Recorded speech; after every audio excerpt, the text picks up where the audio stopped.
रहीम नाज़रीन अस्सलाम वालेकुम, मैं हूं इमरान वसीम। नाज़रीन, इस प्रोग्राम में सुप्रीम कोर्ट ऑफ पाकिस्तान से जुड़ी एक बहुत बड़ी ख़बर, तहलका खेज़ ख़बर, धमाकेदार ख़बर की तफसीलात आपके साथ हम शेयर करेंगे। ये नाज़रीन वही ख़बर है जिसका कल के दिन के आखिरी व्लॉग में आपके साथ हमने प्रॉमिस किया था। तो इंतज़ार की घड़ियाँ नाज़रीन ख़त्म हुई।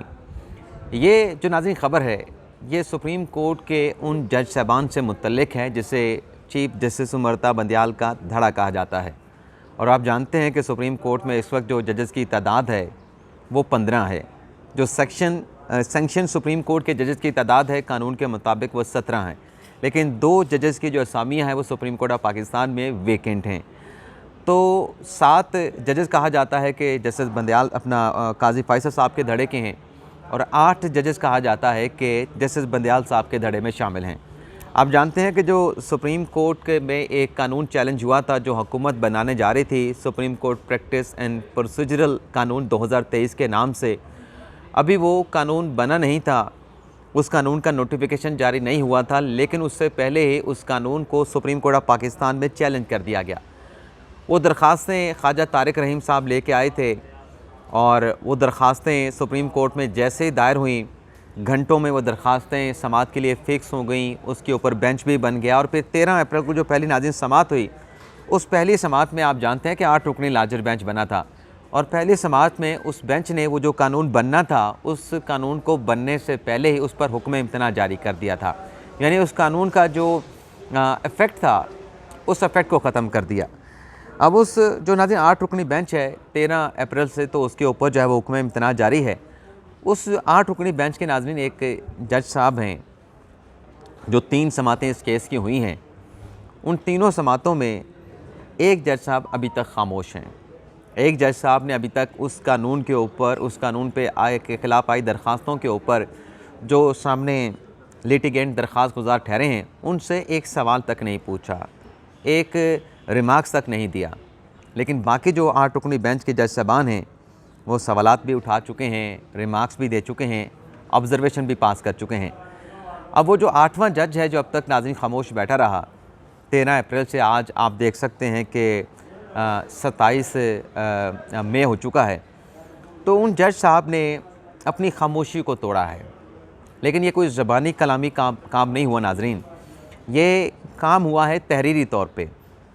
और मज़े की बात नाज़रीन ये है कि उन जज साहब का जो फ़ैसला था वो फ़ैसला वेबसाइट पे शाया हुआ, और शाया होने के बाद वो फ़ैसला वेबसाइट से चीफ जस्टिस के हुक्म से हमारे ज़राए के मुताबिक जो है वो उतरवा लिया गया, उसको हटा दिया गया उस फ़ैसले को। अब आप नाज़रीन जानते हैं कि इससे पहले जस्टिस काजी फैसल साहब का एक फ़ैसला था, वो चीफ जस्टिस के हुक्म से अदालत उज़्मा की वेबसाइट से उतार दिया गया था। इसी तरीके से मंदूखिल साहब का एक फ़ैसला था, उसको भी वेबसाइट पे शाया होने से रोक दिया गया था, वेबसाइट पे शाया नहीं किया गया था। और जो नोट भेजा गया था मंदूखिल साहब का, वो नोट जो है वो रिजेक्ट कर दिया गया था। अब नाज़रीन ये जो जज साहब हैं, ये चीफ साहब के अपने धड़े के जज साहब हैं, इन्होंने भी अपना फ़ैसला लिखा, तहरीरी तौर पे भेजा गया चीफ साहब को, और फिर वेबसाइट पे शाया भी कर दिया गया। लेकिन जैसे ये फ़ैसला वेबसाइट पे शाया हुआ, शाया होने के बाद इस फ़ैसले को सुप्रीम कोर्ट की वेबसाइट से उतार दिया गया। अब ये जो सारा मामला है, जो मैंने आपके सामने चीज़ें रखी हैं कि एक जज साहब ने फ़ैसला दिया और उस फ़ैसले में सुप्रीम कोर्ट के जो जजेज़ हैं बंदयाल साहब के धड़े के, प्रमा फशाई उन जज साहबान को उड़ा के रख दिया गया, और जो बेंच बना है supreme court practice and procedure कानून के ख़िलाफ़, उस बेंच को भी उड़ा के रख दिया गया। अब ये सारा मामला क्या है नाज़रीन, इस पर आने से पहले और जो फ़ैसला है उसके मंदरजात आपके साथ शेयर करने से पहले इस मामले का पस मंज़र भी आप नाज़रीन के सामने रखना ज़रूरी है कि किस केस में वो जो खामोश जज हैं, जो कि सुप्रीम कोर्ट के इस वक्त जूनियर जज हैं, आप पहुंच जाएंगे कि वो कौन से जज हैं, उन्होंने ये फ़ैसला किस केस में दिया है, ये मामला क्या था। नाज़रीन होता ये है कि 9 मार्च 2014 को इस्लामाबाद के थाना शालीमार में एक FIR का इंदराज होता है। ये FIR नाज़रीन एक निजी कंपनी है, उसकी तरफ से उसके जो रिकवरी ऑफिसर हैं उनकी जानिब से दायर की जाती है शेख हमायूं नज़ीर के ख़िलाफ़। ये शेख हमायूं नज़ीर नाज़रीन उस कंपनी के पार्ट टाइम मुलाजिम होते हैं, लेकिन FIR इस इल्ज़ाम पे शेख हमायूं नज़ीर के ख़िलाफ़ दर्ज होती है कि इसने कंपनी के साथ 27 लाख और 66 हज़ार रुपये का फ़्रॉड किया है। तो वो FIR दर्ज होती है और फिर जो मुतलका थाने के SHO होते हैं शालीमार थाना के, वो केस जो है इस FIR को दर्ज करने के बाद जो है मुतलका अदालत में दावा दायर कर देते हैं। केस जो है चलान जो है वो अदालत में दायर कर देते हैं। लेकिन जब ट्रायल कोर्ट में नाज़िम मुकदमा चलता है तो अदालत जो है शेख हमायूं को जो है इस केस से बरी कर देती है। जैसे ही शेख हमायूं साहब बरी होते हैं 27 लाख रुपए के फ्रॉड से, तो ये इंतकाम में बदले में FIR के इंदराज के लिए मुतलका थाने में जाते हैं, शालीमार थाने में, कि मेरे खिलाफ झूठे इल्ज़ामात लगाए गए, बदनाम किया गया, तो लिहाजा इनके खिलाफ, क्योंकि मैं तो एक्विट हो गया हूँ, तो इनके खिलाफ मुकदमा दर्ज करें। और जब थाने में मुकदमा दर्ज नहीं होता तो ये अदालत में चले जाते हैं। अदालत फिर शेख हमायूं की दरख्वास्त पर मुतलका SHO को मुकदमा दर्ज करने का हुक्म दे देती है। लेकिन SHO जो है मुकदमा दर्ज करने के बजाय जो एक्विटल का फ़ैसला होता है शेख हमायूं का, उसको एपलेट फोरम पे चैलेंज कर देते हैं। एपलेट फोरम पे शेख हमायूं का जो फ़ैसला है बरियत का, उसको मुस्तरद कर दिया जाता है। मामला हाई कोर्ट में आता है। हाई कोर्ट से चलता हुआ ये मामला जो है वो सुप्रीम कोर्ट में आ जाता है। अब आप समझ तो गए होंगे वो जज साहब कौन है, नहीं अगर समझे तो नाज़रीन आपको बता देते हैं। यह है नाज़रीन जस्टिस हसन अज़हर रिजवी साहब, जो कि उस 8 रुकनी बेंच के मेंबर हैं। अब वो जो कानून है नाज़रीन वो तो 13 अप्रैल से सस्पेंड पड़ा है, लेकिन उस कानून के ऊपर दायर की गई दरख्वास्तों पर फ़ैसला होने से पहले 8 सफ़ात का फ़ैसला जो है वो इन जज साहब ने जारी कर दिया है। अब इन 8 सफ़ात के फ़ैसले में से नाज़रीन सिर्फ जो पैराग्राफ रेलेवेंट हैं, जो आपके साथ जिनकी डिटेल मैं शेयर करने जा रहा हूँ, वो है नाज़रीन पैराग्राफ नंबर 14, 15, 16 और 17। इन नाज़रीन पैराग्राफ में ये कहा गया है कि जो सुप्रीम कोर्ट है उसके जो अख्तियारात हैं वो आइन और कानून के मुताबिक दिए गए हैं, और हाई कोर्ट्स के भी आइन और कानून के मुताबिक अख्तियारात हैं। यानी फ़ैसले में जज साहब ये वाज़े करते हैं कि जहां आइन के तहत आला अदलिया का दायरा अख्तियार है, वहीं कानून के तहत भी आला अदालतों का, हाई कोर्ट का और सुप्रीम कोर्ट का दायरा अख्तियार है। इसमें तफरीक है। जज साहब ये कहते हैं कि आइन के अख्तियारात हाई पेडेस्टल पे हैं और कानून के तहत जो सुप्रीम कोर्ट, हाई कोर्ट के अख्तियार हैं वो उससे निचले पेडेस्टल पे हैं। और आगे चल के जज साहब ये फिर वाज़े तौर पे अपने फ़ैसले में लिखते हैं कि आइन का कोई आर्टिकल, यानी आइन के अंदर ऐसी कोई प्रोविज़न नहीं, कोई आर्टिकल नहीं जो पार्लियामेंट का कानून साजी करने का अख्तियार है उसके ऊपर किसी किस्म की कदगन लगाता हो।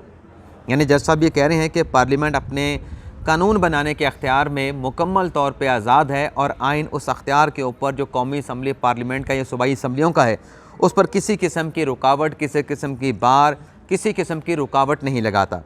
और आगे चल के नाज़रीन कहा गया है कि जो रिफॉर्म्स एक्ट है 1972 का, जो कि सदारती ऑर्डिनेंस के ज़रिए जारी किया गया था, 1972 में ये सदारती ऑर्डिनेंस जो है वो रिफॉर्म एक्ट के हवाले से जारी किया गया, जिसे 1973 के आइन में, यानी 1973 का जो आइन है उससे 1 साल पहले ही जारी हुआ था।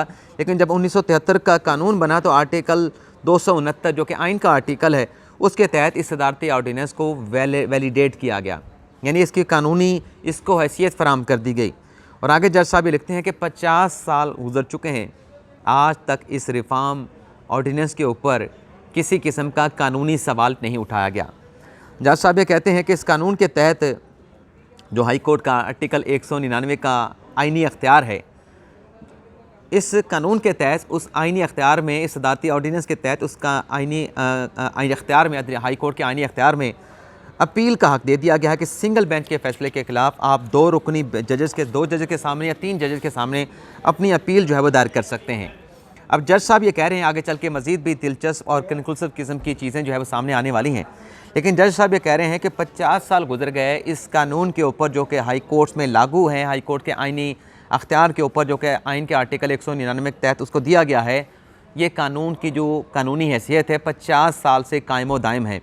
किसी वकील ने, किसी आला अदालत ने यानी सुप्रीम कोर्ट ने या किसी भी फोरम के ऊपर इस कानून की कानूनी हैसियत के ऊपर सवाल नहीं उठाया गया। और फिर आगे चल के कहा गया है कि जो पार्लियामेंट कानून बनाती है उसका जुडिशल रिव्यू करना जो है वो जुडिशल स्क्रूटनी कहलाता है, और आला अदालतों के पास, हाई कोर्ट के पास, सुप्रीम कोर्ट के पास ये अख्तियार मौजूद है कि पार्लियामेंट अगर कोई कानून बनाए तो उसका जुडिशल रिव्यू कर सकती है। आगे चल के वो ये कहते हैं कि लेकिन ये जो अख्तियार है अदालतों का, हाई कोर्ट का, सुप्रीम कोर्ट का, कि पार्लियामेंट एक कानून बनाए और उस पर आप स्क्रूटनी, जुडिशल स्क्रूटनी करी शुरू कर दें, ये बड़े ही तहम्मुल के साथ आला अदालतों को इस्तेमाल करना चाहिए। आगे वो कहते हैं कि ये अख्तियार ऐसे इस्तेमाल हो, आला अदालतें इस अख्तियार को ऐसे इस्तेमाल करें कि जो रियासत के 3 सतून हैं, जिसमें अदलिया है, एग्जेक्टिव है, मुकन्नना है, उनके माबैन जो हम आहंगी है, जो हारमनी है, वो बरकरार रहे, वो डिस्टर्ब नहीं होनी चाहिए।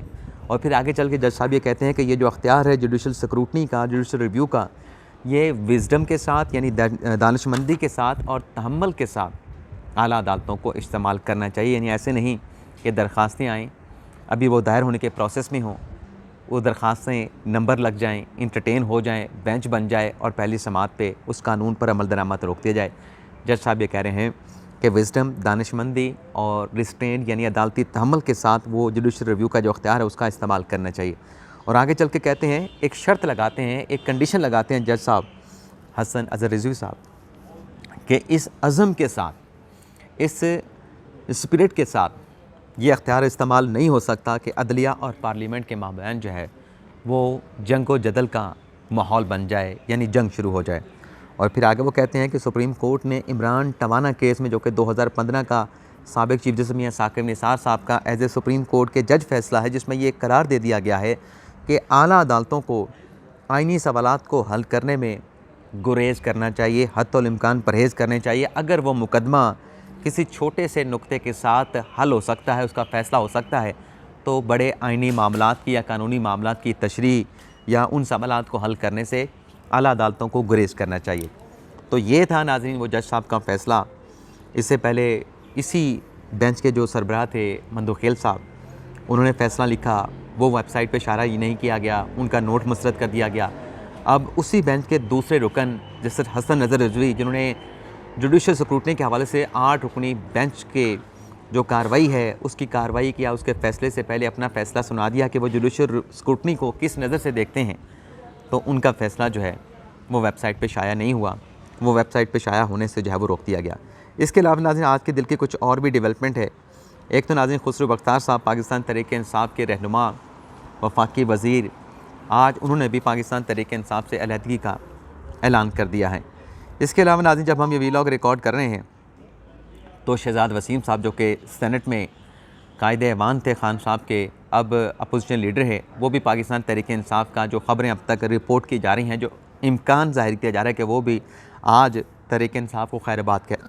इसके अलावा नाज़रीन जो खान साहब के ज़मान पाक के घर की तलाशी का वारंट जारी किया था, ATC अदालत ने उस वारंट के ख़िलाफ़ इमरान खान साहब ने जो है वो इंसदाद दहशतगर्दी की अदालत से रजू कर लिया है और ये कहा गया कि बदनीयती की बुनियाद पर यह वारंट हासिल किया गया, तो लिहाजा इसको कलअदम करार दिया जाए।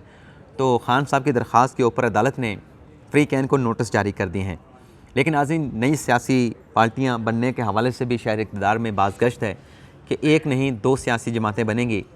एक सियासी जमात जहांगीर तरीन साहब बनाएंगे, दूसरी सियासी जमात जो है तो जो PTI के लोग जो छोड़ के जा रहे हैं उन लोगों पे मबनी होगी। फिर अवाम फ़ैसला करेंगे जिस पार्टी को मुंतखब करना है, जिस बंदे को मुंतखब करना है। तो इससे नज़र आ रहा है कि आइंदा आने वाले दिनों में होने क्या जा रहा है।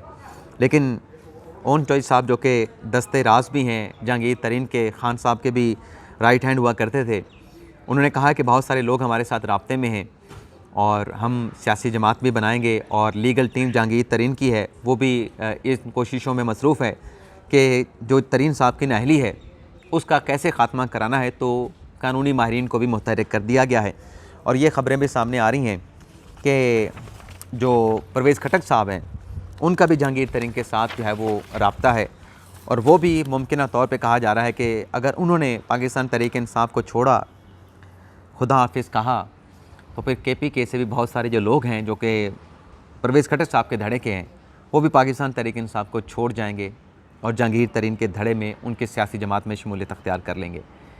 ये था नाज़रीन हमारा आज का प्रोग्राम। इजाज़त चाहते हैं। अल्लाह हाफिज़।